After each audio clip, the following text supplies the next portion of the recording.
Do you remember your time in school? Do you long for your nostalgic youth? No? Was it a time of deep confusion and unpleasantness filled with bullies and embarrassing moments?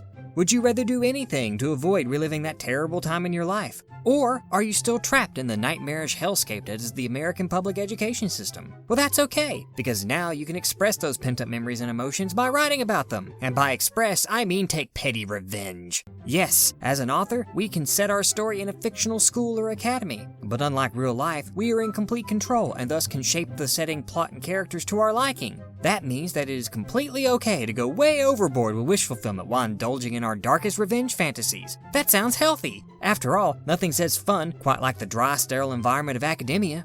Now, the best part about fictional academies is that our students are there to learn about their special powers.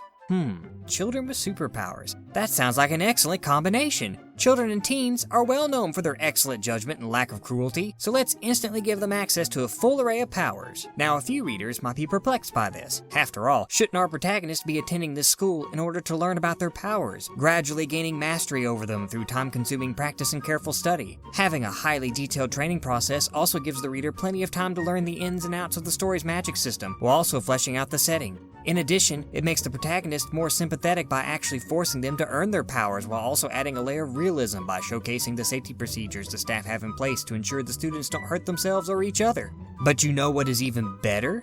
Having our special protagonist already know everything there is to know about their powers and wielding that knowledge to show up the teachers. Earning things is for losers who don't take shortcuts, and our time is better spent detailing the protagonist's angsty teenage relationship drama. Speaking of relationships, be certain to completely ignore or gloss over the internal politics of academia. That should have no impact on the students' lives at all, since teachers only exist in the story to either praise the protagonist's unearned talent or as a minor antagonist that will be put in their place by the end. Another antagonist is the bully character. Every magical academy needs a host of stock bully characters who exist only to torment the protagonist and the protagonist's friends. The bully character must also be leagues behind the protagonist in terms of abilities and talents, magical or otherwise. A bully character must either be a one-dimensional straw man with zero redeeming qualities, or a thinly veiled caricature of someone the author knows in real life. Not that I would ever do that. After all, I have a YouTube channel with hundreds of subscribers, a well-reviewed book on Amazon, and a website, Justin. What do you have? Nothing! Who's the loser now? Shows you for making fun of me freshman year.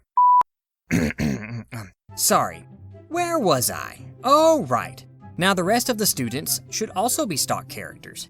Don't forget the one or more love interest. Now let's take another look at the school itself. Since this is an institution of learning for developing and vulnerable young minds, it obviously needs lots of unexplored labyrinths full of dangerous traps and deadly secrets. Have the teacher forbid these places after pointing them out to the students. We all know that children and teenagers always do what they are told. Parents should have no second thoughts about sending their children to a school that houses dangerous mystical artifacts and guards them with terrifying monsters. Nor should any government authority investigate the school for numerous safety violations. It's not like they would notice anything odd while the school turns into a massive battleground between the forces of good and evil. Thankfully, the teachers are on hand to deal with trouble. Unfortunately, they are completely worthless and will prove entirely ineffective at saving the school.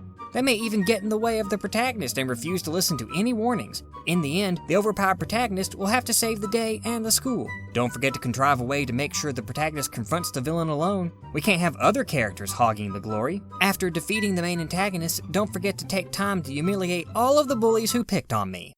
I mean the protagonist. Be sure to really rub it in and that the bully suffers for their earlier transgressions. Make sure they get their just desserts, even if it means we don't have time to address what kind of grades the protagonist made, or even if they passed a semester. We have to keep perspective on what's really important, and that's proving all those jerks were wrong. J.P.Beaubien here. I would like to thank everyone who subscribed. You are all awesome. I also greatly appreciate those who took the time to share these videos and leave comments. I'm honestly surprised and overjoyed that these silly little videos have been so well received.